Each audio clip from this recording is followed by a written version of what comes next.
What's going on, YouTube? It's your boy Records here once again. Got my first ever Zoom interview, and I'm really excited for this interview because the artist I've been listening to for a good minute. I've been listening to him during my 21 years, had a lot of good memories of that. So without further ado, I'm honored to introduce the homie Shoboat. What's up, brother? What it do? What it do? Not much, dog. Out here, trying to get this interview thing going, through Zoom the first time. So, cool experience. Yeah. We in there. This is my first time doing an actual real interview through Zoom too. So, cool. Learning experience all around. Yeah, bro. Cool shit. All right, so let's get right into this. So I wanted to get to the very basics of your career. So tell me at the beginning, how did you get started in music?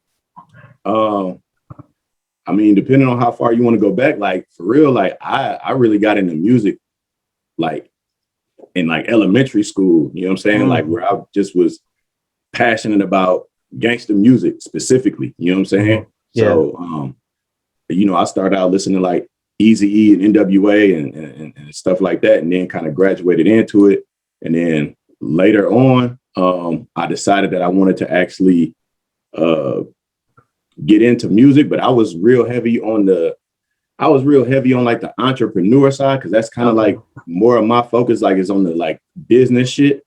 You know what I'm saying? So like, I kind of like grew up seeing like E40 and Master P and Too Short, and they were always giving game about how to do it independently. You know what I'm saying? And how much more beneficial that was for them. So my whole thing when I first got into the game, bro, like I just wanted to be like a CEO, and I was going to start my own label. And then I love music. And I kind of taught myself how to make beats. So I'm like, all right, I'm just going to be a producer and the CEO, have my label and give me some artists. You know what I'm saying? Nice. That was my first like actual idea of how I was going to get into music. And then honestly, what changed it is that I had like a studio at the crib in my mom's basement. You know what I'm saying? Okay. And I would have my homies come through and they would be rapping. You know what I'm saying? And as a producer, when you're making beats, like as you're making them, you kind of get a vibe for them and a feel for them. You know what I'm saying? And I was having my homies get on these beats, and I'm like, they not doing what I think they should do on these beats. Like, you feel me? So that's when I was just like, you know what? Fuck it. Let me just go ahead and get the pen and the pad out, and I'm gonna actually start writing my own stuff. And then I actually started writing, you know what I'm saying? And I want to say I was probably in 12th grade when I actually recorded my first song. You know what I'm saying? Yes, sir. So, but that was kind of like a whole transition for me though, because I never wanted to honestly be a rapper. Oh, wow. It's interesting. Honestly, that's kind of like Eazy-E too. You grew up listening to Eazy-E and all that, and he was the same way. He didn't want to rap. He just wanted to put these artists out, get some money off of it. But he had the voice, you know what I'm saying? To make rap. And you have a dope voice too when you make music. So that really, from the place. Yeah, good looking, Brad. But yeah, I never even like put that correlation together though. But yeah, you hella right though. You know what I'm saying? I never even thought about it like that. Yeah, you know what I'm saying? The influence goes deeper than you think, That's wild. Yeah, that's wild. That's wild. Yeah. Because I'm a fan, so I connect shit all the time. So how did you get your name Shoboat? That's a very interesting question. I know people have on their mind. So like, honestly, what happened, bro, like I'm gonna give you the honest to God truth, right? So when I was I want to say I was probably in like middle school, right? Like 6th, 7th grade. And I was probably like 7th grade, I think I was, you know what I'm saying? Okay. And my brother like 5 years older than me and shit. So him and his homies, when they would be together, come over to the crib and hanging out and chilling and whatever, and I would always be around them. You know what I'm saying? And when I was in like 7th grade, bro, like I was wearing like a size like 11, 12 shoe. You know what I'm saying? So they was calling me Boat. You know what I'm saying? Because they're big feet and shit. You feel me? They was calling me Boat. So like since then, going forward, I was always Boat. You know what I'm saying? So at one point, I was probably in about like I was in high school. I was probably in like 11th grade, something like that. I was in 11th grade, and I'm like, you know what? Like, because I was getting into the music. You know what I'm saying? Like I said, I had the studio and all that kind of shit. And I was like, bro, like, people not about to keep calling me like fucking Boat. Like, it was like, wait, like, like a funny kind of like bad reason. Like, it wasn't nothing to really like boast about. You feel me? Yeah, so it's like a day shit too. I'm like, motherfuckers not about to keep playing with my name. Like, you feel me? So I'm like, the name not going nowhere. So I need to be able to put some sauce on the bitch. So I just added the show in front of it. and then it became Shoboat, you know what I'm saying? And then that's when I kind of like really embraced it and lived with it, because it wasn't something that was like to shy away from or whatever. You feel what I'm saying? Yeah, definitely. But where did the show part come from? Like, like Showboat, like. For real, bro, just like I always been like flashy and having jewelry and shit like that. You feel me? So that's really where it came from. You know what I'm saying? Yeah, Showboat. Okay, the word Showboat. I get it. Yeah. So it was like I was always showboating per se. You feel me? So because I had all the cars and had all the jewelry and all that shit. I had been doing that since high school. You know what I'm saying? So that's I just added the Showboat onto it, and it made sense because of, you know what I'm saying, the personality I had and kind of the material shit that I had. So everybody else ran with it too. You know what I'm saying? Really? So going back to your influence trying to be an entrepreneur, seeing Master P, 40 Water, and all them, like how's the music scene in Ohio? Like, is it like, independently influenced like that as well? Or are you guys trying to get to the industry, kind of get signed to a label and all that deal? Like, tell me about the scene out there. So the industry is not, I mean, to be real with you, bro, it's not really like a real music industry in Ohio, like how it is in some other places, like how it might be in like, Florida, Texas, California, New York City, that type of thing. You know what I'm saying? Like, of course, we've had our Bone Thugs and Harmonies and our Machine Gun Kellys. And like right now on the scene, who's hot, we got Doughboy, and I fuck with Doughboy, you know what I'm saying? And I fuck with his music, and but we don't have like a real industry, you know what I'm saying? So like when I got into music, it was all about independent, because we didn't have like any resources to really get to like a major label or whatever, you know what I'm saying? So it was all about do it on your own, and if they come, they come type of thing, you know what I'm saying? And that's I feel like that's kind of like how it still is right now, because we still don't have like a real industry here, you know what I'm saying? And it's just about do your own thing, and you know what I'm saying, shit, if the majors come, they come, you know what I mean? No, yeah, it's very true. I remember even like seeing your come up, like you even bought like a bunch of machines that duplicate CDs and just pressed up your CDs yourself and all that deal. You know what I'm saying? You did the most. So that's a really inspiring thing. We do that same shit out here, same mentality. LA is the one who gets all the hype and all the signs. So we have to do what we can. We try to travel all the way out there and shit. So we do that same deal. What's your main goal in music? Like I know you probably had a different mentality when you started, but what about now? What's your main goal in music? I mean, for me, basically, bro, like my main thing with music is I love music. I'm passionate about music. I would be doing music even if I wasn't, you know what I'm saying, popular or whatever the case may be. So my whole thing is just I kind of always lean to the business side of things. My whole thing is, as long as I can do something that I love and actually make some money from it, I'm happy. You know what I mean? So however it scales out, you know what I'm saying, to however big it becomes, then shit, that's just a cherry on top for me. You feel me? Yeah, it's how it's supposed to be, dude. You do what you love, and it's not a job. So, and when you get the revenue coming in, it just comes full circle. It's like, this is what I was supposed to do. Right, exactly. You know what I'm saying? And that's kind of like one of the things with it, man. Like, just when you have people when you get that feedback, you know what I'm saying, when you put music out and you get that feedback from people listening to it and people supporting the music and shit like that, like, bro, that shit is better than money sometimes. You feel me? Oh, definitely, dude. I'll spend money just to get that feeling. You know what I'm saying? Yeah, like, you feel me? Yeah. Talk to me about your process making your first project, the North Star, back in 2003. Like, how was that experience? Bro, like I'm gonna be real with you, dog. Like the process of that was like this. Like I said, my whole thing, I got into this to have like a label and have artists and shit like that. And I had my homies back then that I was rocking with, and they said they wanted to do music or whatever. So I was trying to put out like a group album. You know what I'm saying? And basically what happened is that people was bullshitting. They wasn't passionate about it the same way I was. Like they were just doing it kind of like this is the thing to do right now, whatever. You know what I'm saying? So so honestly, what happened was, bro, I was like, all right, I'm tired of shit getting stalled out. So fuck it. I'm gonna really be like the number one rapper out of the crew, off of the label or whatever. So like, I mean, I had studio sessions where I'm like, hey, bro, like come through, slide through. I'm about to come pick you up. We about to go to the studio, meet me at the studio, whatever the case may be. And people weren't coming through. You know what I'm saying? Like people really weren't showing up to the studio for free. I'm paying for it. I'm just having you say, hey, come in. You my homie, jump on the song. And people weren't showing up, bro. So I was like, you know what? Fuck it. I got to go ahead and do a solo album and put it out myself just so I could show, you know, my circle of people that this shit gonna get done one way or another with you or without you type of thing. That was really the process of how the North Star came out.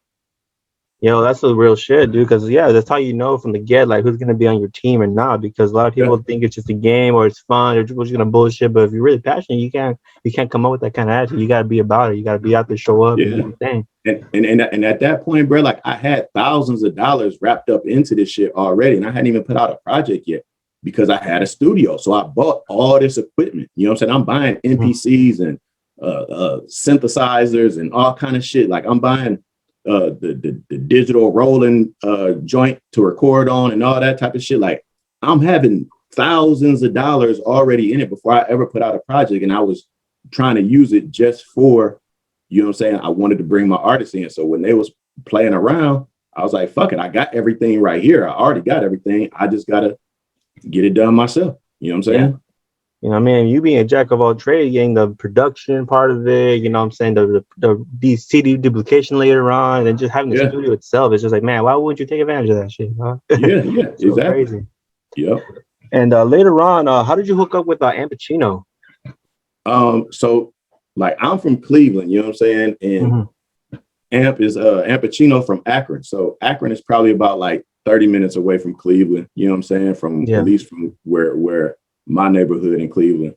And so like shit would go on. It would be different like events and shit like that. So if I go down to Akron, I would usually see, you know what I'm saying, him and his crew, they would be out, you know what I'm saying? They would be on the scene the same way in Cleveland, how me and my crew would be on the scene or whatever. So we were hella noticeable, you know what I'm saying? So I would see him in passing, you know what I'm saying, all the time. And then I'm trying to remember exactly how it happened. Because we were even using like a lot of the same things. We were using like the same studios to record in. We were using like the same company to press up our CDs and shit like that at the, like when I did the North Star or whatever to get the professional print up joint. You feel me? Like we was using the same places. And then I actually started fucking with Freeze first. Oh, cool. My homie Freeze, which is Ampichino's homie. I started fucking with Freeze first. And then I'm trying to remember how it even happened, bro. But I started fucking with Freeze. I started fucking with Freeze first, you know what I'm saying? Because Freeze was doing graphics and stuff like that. So I would see him a little bit more frequently. And then it just came together somehow, some way, you know what I'm saying, to where me, Freeze, and Amp came together. And you know what I'm saying? That was kind of how I first was introduced to him on a like real, like personal level, as opposed to just being in passing type of thing. You know what I'm saying? Yeah, for sure. And during this times where you did the 24/7 album with them, like getting a feature from him, or like was that like later on after that meeting? No, that was before that. I had so I probably had about 3 albums out, you know what I'm saying, before I actually started making music with Amp. I had probably about 3, maybe 4 albums out already. And then the first music that we did together was on Ampichino's Misery album. We did Can You Buy That? That was the first song that we recorded together that was actually put out. I did the hook on there. And then not too long after that, maybe a year or two after that, we did a group project together and did the first Dead Presidents. Yeah, hell yeah, that was a dope ass project. And during that time, like freaking when you're doing this project with him and shit, like did you sign to his label at all, or did you still have a separate identity from his camp? Yeah, it was still separate, you know what I'm saying? They had Family First Records, and then my label was Mactown Entertainment that I started back when I was in high school, you feel me? So yeah, so it was separate labels, but still all the same crew, you know what I'm saying? Yeah, definitely. And at what point did you start working with the Jack? Like when did you start meeting him? So that came from Amp, you know what I'm saying? That's all Ampichino, you know what I'm saying? Like Amp and the Jack is like brothers, damn near, you feel what I'm saying? Like they was hella tight, you know what I'm saying? Like, and when I first seen them together around each other, I was like, damn, they really like brothers, like for real, you know what I'm saying? Just their interaction with each other and this, that, and the other. But that's how I was first introduced to the Jack. Like, because Amp would have he would have hella the homies, you know what I'm saying, from the Bay come through to Akron. You know what I'm saying? Oh, Sometimes like he'll do like a big birthday party or something like that, and he'll have all the homies from the Bay come in and shit like that. Or sometimes when he was recording certain albums, he would have the homies come in to record. You know what I'm saying? So that's how I was able to meet the Jack. Initially was through Amp, straight up. Oh, that's dope. You have any interesting stories of the Jack during that time? Hella interesting stories, bro. Like he just like, I'm gonna be real with you, bro. Like he was for him to have the status that he did, you know, because like in the Bay, like he was already like a legend, a god, like you feel me? And when you get around him, you'd like, he just hella fucking regular, dog. Like he was just hella regular, like humble as fuck. Like you feel me? Like he didn't trip on like where we would be going, like if it was in the hood or if it wasn't or whatever. Like I done seen him, like my homie Gap told me, like, bro, like he gave me the fucking jacket off of his back, dog, because I told him I liked it. Like, you feel me? Like shit like that. Like he was just humble as fuck. Like he was just one of them people where, you know what I'm saying? Like you might have just now met him and he treats you like he'd have known you forever type of shit. You know what I'm saying? No, that was a real person, man. Yeah. And how were you? How was your reaction when he passed away? Like, where were you when that happened? Yeah, that was fucked up, bro. Like it was really I didn't even believe it at first, for real. You know what I'm saying? Yeah. Because I was at the crib and I remember I woke up and one of my homies from Kansas City had texted me and shit. And he like, bruh, they just killed the Jack. So I'm reading that and he had sent me that text at like 3:45 a.m. You know what I'm saying? So I'm waking up at like regular time. I'm waking up at like 7, 8 o'clock and I'm seeing this and I'm like, yo, what the fuck? Like, what is he talking about? You know what I'm saying? Like, he's saying he killed the Jack. Like, obviously we call Jack the Jack, but I'm like, is he talking about somebody else named Jack that I don't know? Whatever. Like, I didn't believe this shit. You feel me? Yeah. So first thing I did, I went and jumped online and I got on Twitter, I think it was, bro. And I seen hella motherfuckers tweeting about it. And I was like, oh shit, this shit is for real. You know what I'm saying? And like, I didn't believe it just because, like I said, just from being around him, bro, like he didn't give off that energy to where you would think that he would lose his life sooner than what, you know what I'm saying, just dying of old age type of shit. Yeah, you feel me? Dude. He was like too cool, dude. Yeah, like you feel me? His energy was always right. He wasn't never putting off like no negative energy and nothing like that. So it was completely unexpected. You know what I'm saying? Yeah, man. It was dark. Rest in peace of the Jack, man. One time, man. Yeah, I was piece of the Jack, baby. Sure. You had a lot of features throughout your whole entire like history doing music. So what's been some of your favorites like to be a part of? Favorite features? Or any notable one that you always you'll never forget doing a project with? Some of my favorite features probably would be from Rush Hour that I did with Berner. I've done a lot of songs with Berner, but working on that project was real cool. We had a song in there called We Major, and it was just one of them ones where it's like everything just came together right on it. I remember it's a whole story behind this shit, right? So I first got the beat from a producer right out in like Arizona and shit. And he had sent me the shit, you know what I'm saying? And it was kind of like it was a cool beat, right? So I laid the shit on there. I laid my shit on there. And then my engineer had got in touch with Berner and was saying that, hey, you know what I'm saying, Berner's working on some shit. He want to know if you got something for me that you need him on or whatever the case may be. And I'm like, damn, I got this song, you know what I'm saying? I got this song that I want him on, but shit, if I'm putting Berner on here, I need a better beat. You feel me? So, but I'm like, fuck it. I didn't have the time to get a new beat done when he in the studio at that time. So I sent him the song.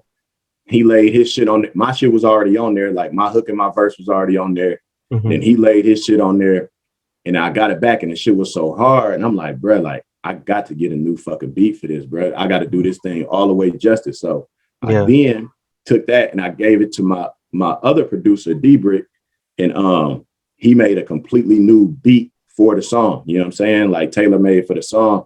it came out to be a fucking slapper, bruh. And that's Nice. the actual We Major that actually came out, you know what I'm saying? But it was like a whole process because the shit was so dope. Like I didn't want to do it I didn't want to do it a disservice by not having like the most fire beat that I could get for it at that time. You know what I'm saying? Mm-hmm. No, definitely, dude. And like from there on, you end up just hitting up just to do a whole project after that, or just like yeah, that ended up being like the lead song off of the Rush Hour project that I did with Berner. You know what I'm saying? dope. And whose idea was it to have it on his label? Was it his or? That was just something that I told him. I was like, bro, I'm not tripping. Like, you know what I'm saying? I just appreciate the actual opportunity to do this shit. So however we got to do it, let's do it. You know what I'm saying? Like, I want to trip. You feel me? Good shit. And here's a cool part of the interview that I always enjoy doing. What's your top 5 favorite rappers? Top 5 favorite rappers, like currently right now, or like of all time? like of all time. Yeah, you can do current after, but I want to know all time. My all time, bro. Like, I would probably have to say like the rappers that influenced me the most. Mm-hmm. You know what I'm saying? The rappers that influenced me the most, bro, I would say Spice One, MC8, Pimp C. Nice, rest in peace. Damn, I really wasn't expecting this question, bro. Yeah, I told you yesterday, dog. We're gonna do a top 5, so get them ready. let me think, bro. Okay. Spice One, MC8, Pimp C. Mm-hmm. Last is the hardest. Yeah, I would probably say if I could throw a group in there, I would say 3 6 Mafia. Mm-hmm. And then I would say Master P.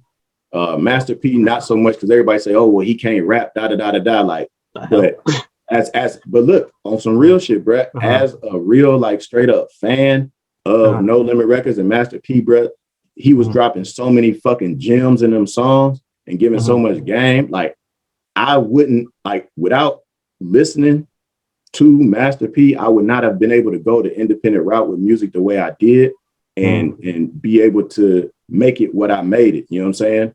No, definitely. Yeah. So I would definitely have to put Master P in there. You know what I'm saying? Definitely, dude. Plus Master P had those projects. I think they were like only on cassette tape, or had certain songs you can't get anywhere else. You only had them on that. Yeah. He would do the singles like that. He would do singles like that where he'll put like an extra song on a single to make people go out and buy the single. You know what I'm saying? Yeah, like hella smart shit. Like, you feel me? Like he was like a marketing genius. You know what I'm saying? Yeah, he was. He really was. He still is. So you can still do it if you really wanted to. Absolutely. Any artists now you have your eye on that you think are pretty dope out here in the industry that you're fucking with? Yeah, I listen to a lot of shit, bro. Like, I listen to everybody for real. Like, with me, as far as like new artists, you know what I'm saying? Like current artists or whatever, like, I'll give everybody a try. You know what I'm saying? Mm-hmm. And listen to it and see if it really like vibe with me or not. You know what I'm saying? But like I listen to a lot of different shit. Like, I'm not a fan of all the like shoot 'em up, bang bang shit, just because that should be like hella unrealistic. You know what I'm saying? Like, if you killing like 15 people on every song, like I'm not believing that, bro. Like, it's just unrealistic. So I like more. You know what I'm saying? I like more shit like I like shit about money, bro. To be honest with you, you know what I'm saying? So I like listening to like right now, I listen to a lot of Moneybagg Yo. I listen to Gunna. I listen to Nav. I listen to Filthy Rich. You know what I'm saying? I listen to rappers that rap about money, bro. Like, it's shit that I can relate to. Like, you know what I mean? Mm-hmm. No, most definitely. I suppose a lot of people do that too. They get to what they're more into, unless they try to front who they are. They want to hear the gangbang blue, shoot 'em up shit. Right. You know what I'm saying? But yeah, it's definitely your music will always tell you who you are sometimes. In that real shit. Yeah. Last music question before we move on. What's been the high point of your career musically so far? The high point for me, that's crazy. I actually did a video, and somebody, one of my fans had asked me the same question. But my high point, I know this shit might sound weird or different or whatever, but the high point for me was honestly just being able to use music as a vehicle to be able to network with people that I would not have had access to without music. You know what I'm saying? And like, even before I was a rapper, like, and before I was like a popular rapper, I had already traveled like all around the fucking country. You know what I'm saying? But having music be able to be something that took me to places, to cities and states that I never would have actually gone to on my own. You know what I'm saying? That by itself, you know what I'm saying? Like the shit that music has been able to create for me, like the avenues and the access to people and this, that, and the other. And you know what I'm saying? Like I got homies that I treat like family in cities that I ain't never lived in ever in my life. You know what I'm saying? Mm-hmm. So, you know what I'm saying? And that's all because of music. You feel me? Definitely. It's a blessing, you know. Music opens a lot of doors that you never think. You know, all you gotta do is just walk in there and see what's up. Yeah, that's real. That's real, bro. Mm-hmm. And I know you got a new podcast you got coming out, or that's already out, I should say. So talk to us a little about that. How'd you get into the podcasting deal? So like I got my new podcast. It's called the Plugged In Podcast. It's fairly new. It's only like 7 episodes out right now. But really, like how I got into it, dog, is like I see a lot of stuff now where a lot of like influencers are like pushing like entrepreneurship and shit like that. And like it's kind of like the end thing right now. But it's like something that I've always been on, bro. Like since I was in like 4th grade, like 2nd grade type of shit. Like I know that shit sounds crazy, you know what I'm saying? But like you were smart for that one. Look, like bro, like I was selling like sports cards. I was selling like football, basketball, and baseball cards and shit at lunchtime. You know what I'm saying? Like I remember like me and my pops, we would go to like Sam's Club and shit. And I would buy like a big ass thing of blow pops and shit, right? For like $3. You know what I'm saying? You probably got like, I don't know, 20, 30 of them in there for like $3. And I would take them out, sell them at school and piece them out and sell them for 25 cents, 50 cents. You know what I'm saying? So it was like, I was on that shit like young. You feel me? I was doing that in elementary school. You feel me? And I did that shit all the way up into middle school, as far as like just selling shit. You know what I'm saying?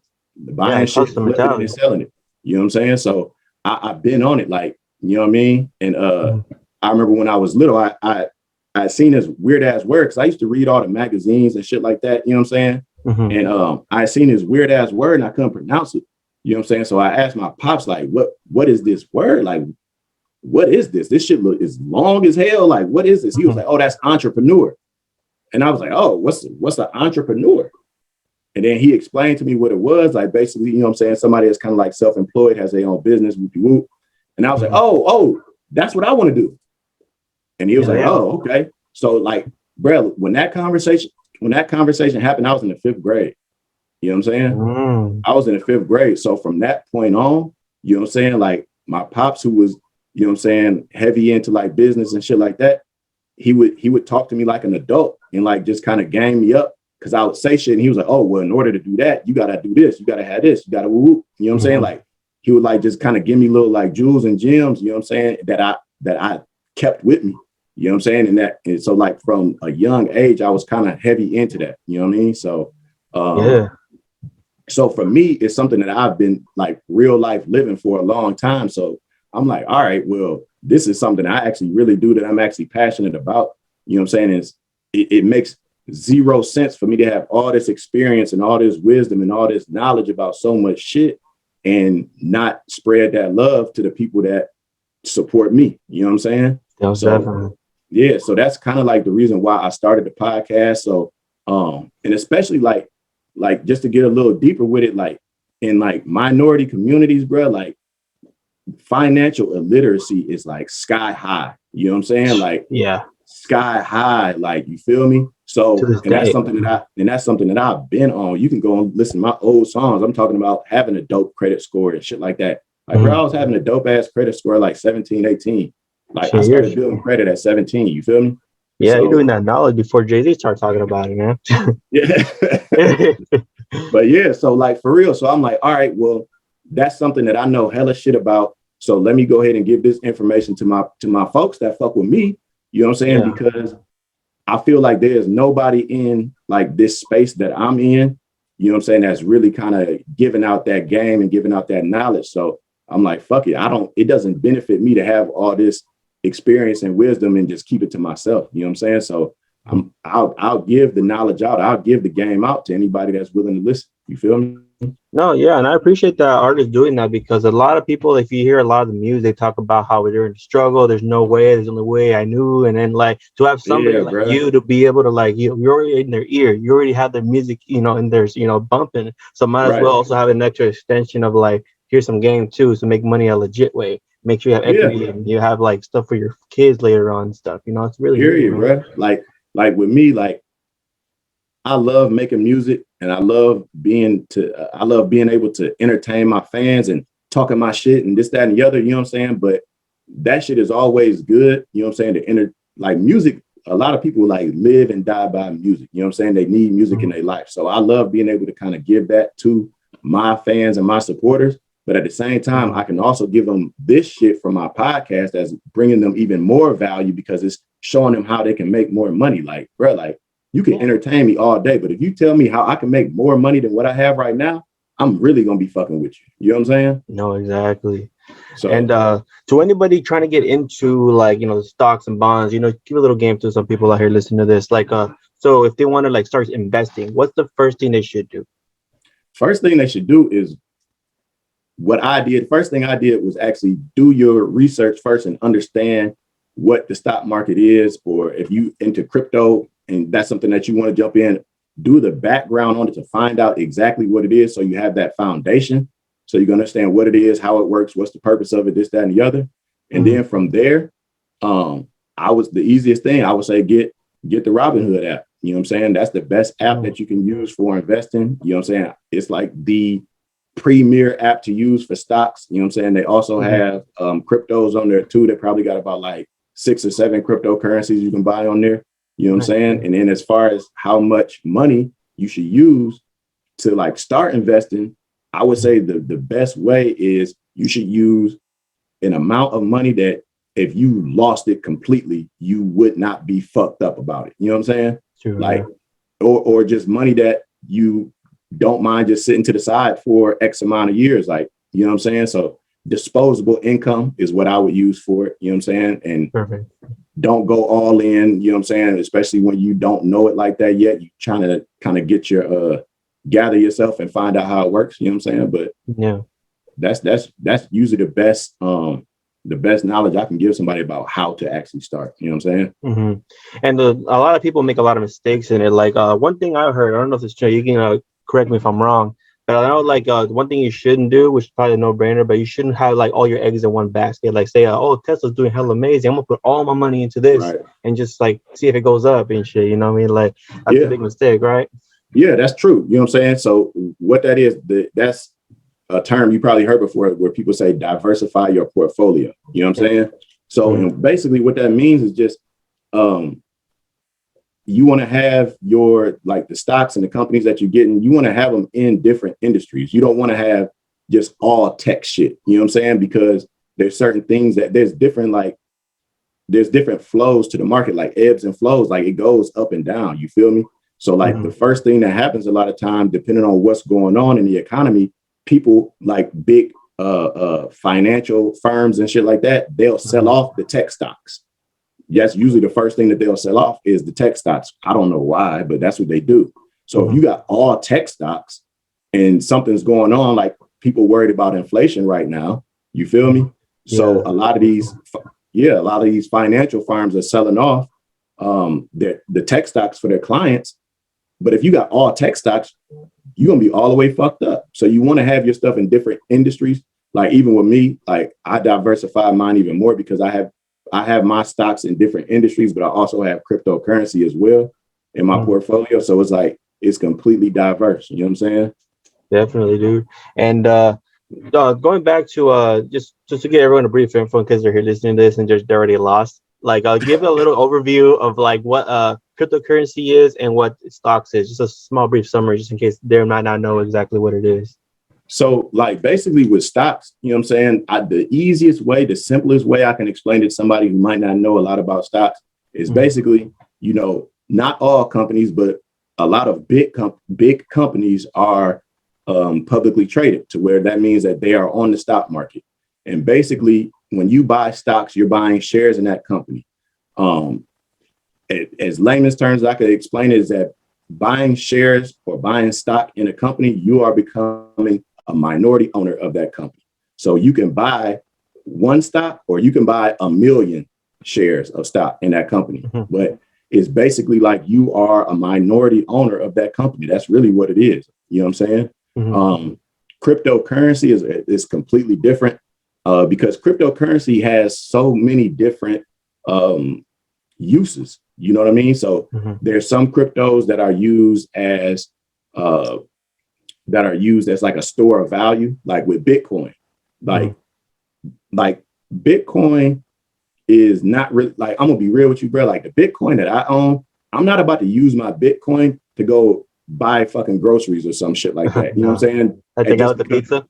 Yeah, you know what I'm saying? Just because a store accepts Bitcoin, I'm not about to use my Bitcoin because I know if I hold on to this shit for the next 3 to 5 to 10 years, like this Bitcoin is eventually gonna hit like $1 million, bro. You know what I'm saying? It's almost like a trap. Like it's almost like when you see those cash for gold scams, like don't, because your gold's gonna be worth always more than your fucking money you're getting back from that shit.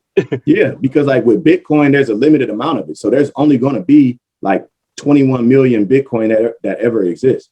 So at some point in time, it's like, just imagine 10, 15 years from now when there's no more Bitcoin to buy. And if you holding on to Bitcoin, bro, you sitting on a nest egg. Yeah, exactly. You feel what I'm saying? So Bitcoin is something that you use as like a store of value. And that's why you see like a lot of big corporations and stuff like that buying Bitcoin now. And then you have other ones that are like stable coins. Stable coins are cryptocurrencies that are always going to be matched to the US dollar. So they're always going to be at $1. You know what I'm saying?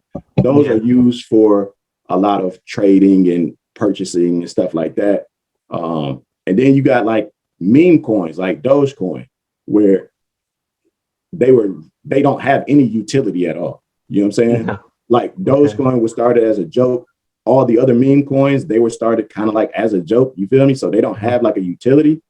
It's more so a way to, what I'll give my opinion. Like I use them as an accelerator.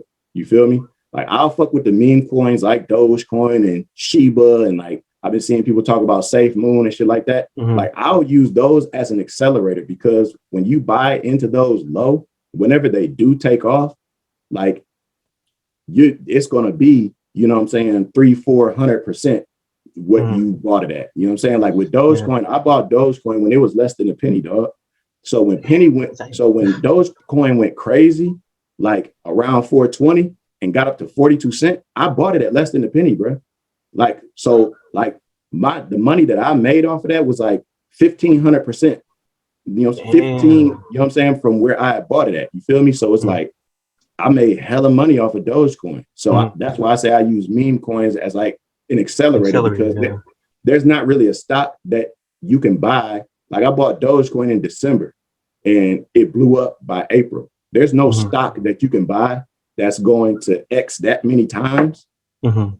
You can't do it with no stock for real. You know what I'm saying? You can only do that with cryptocurrency.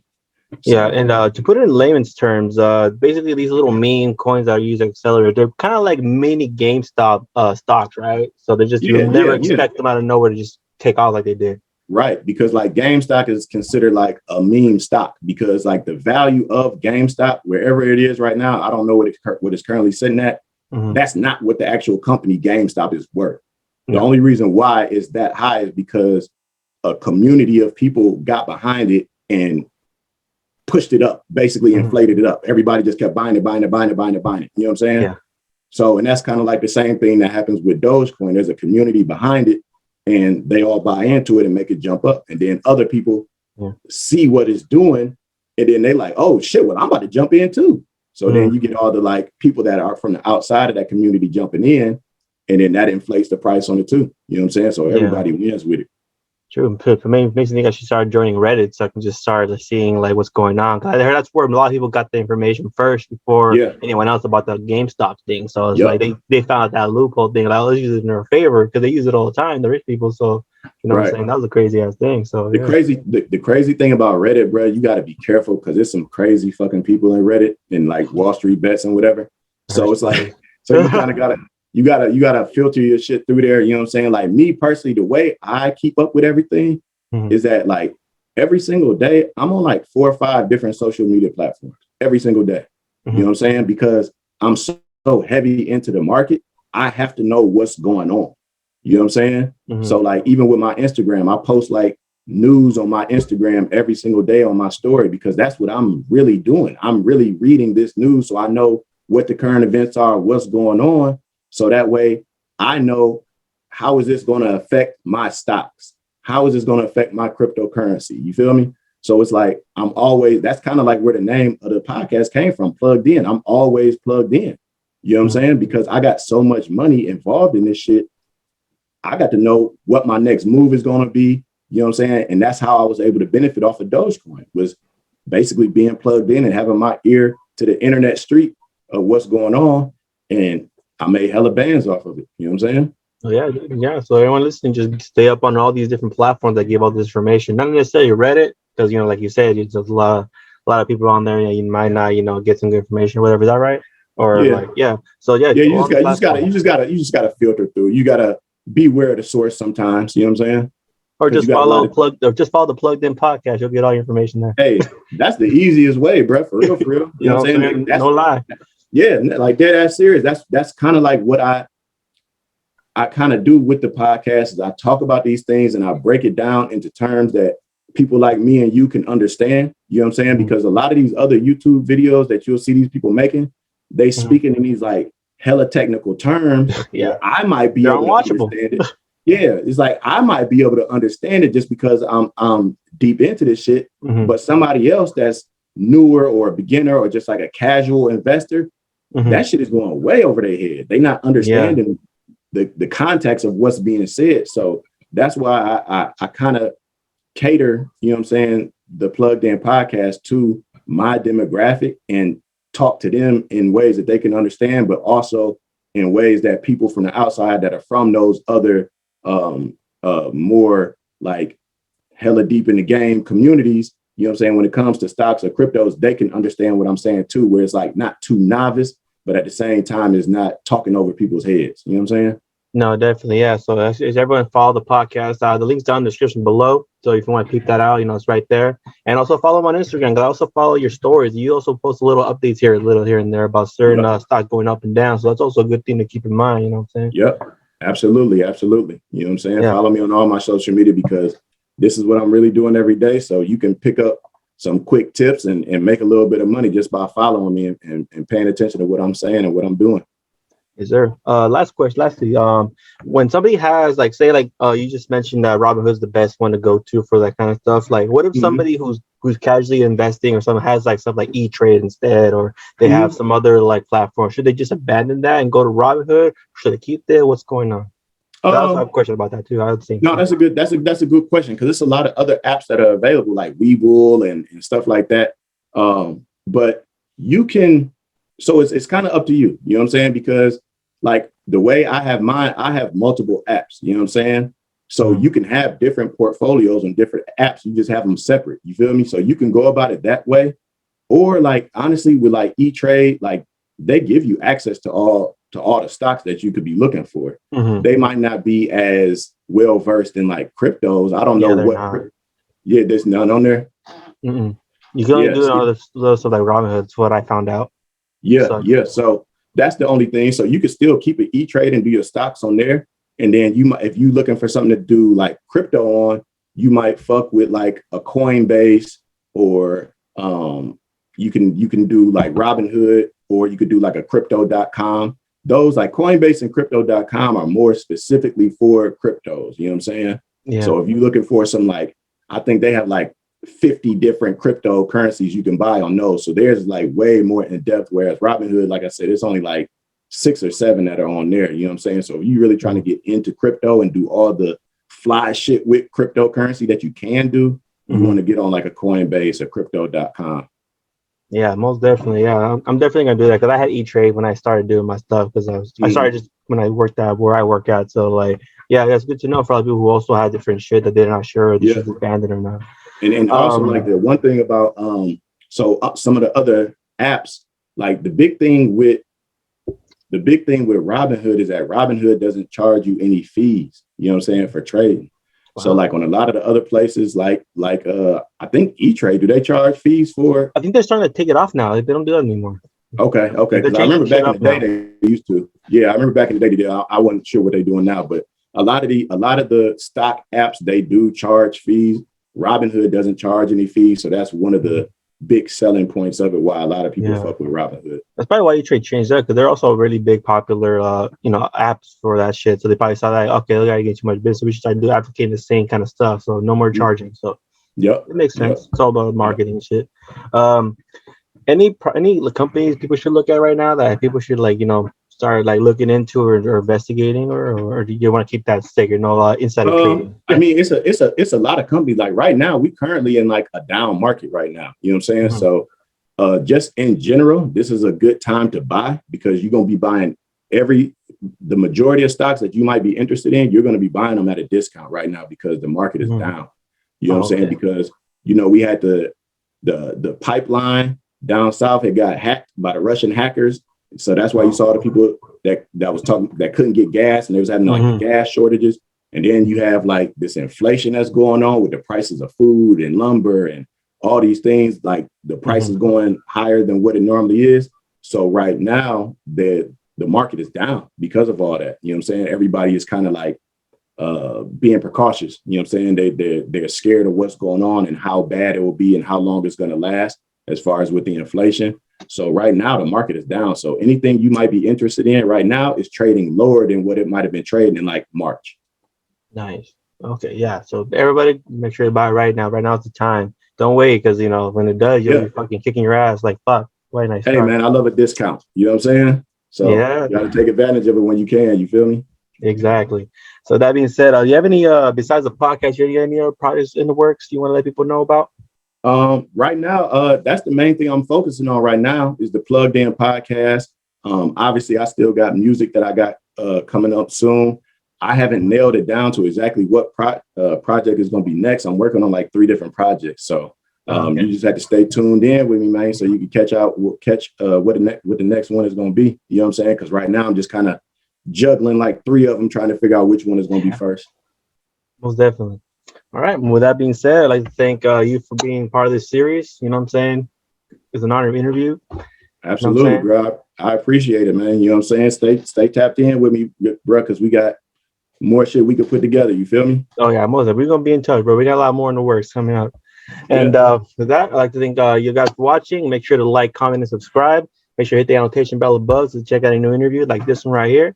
And make sure to follow Shoboat down below in the link description, the Instagram, the Plugged In podcast, or in any other media you want to check them out at. And with that being said, we're out.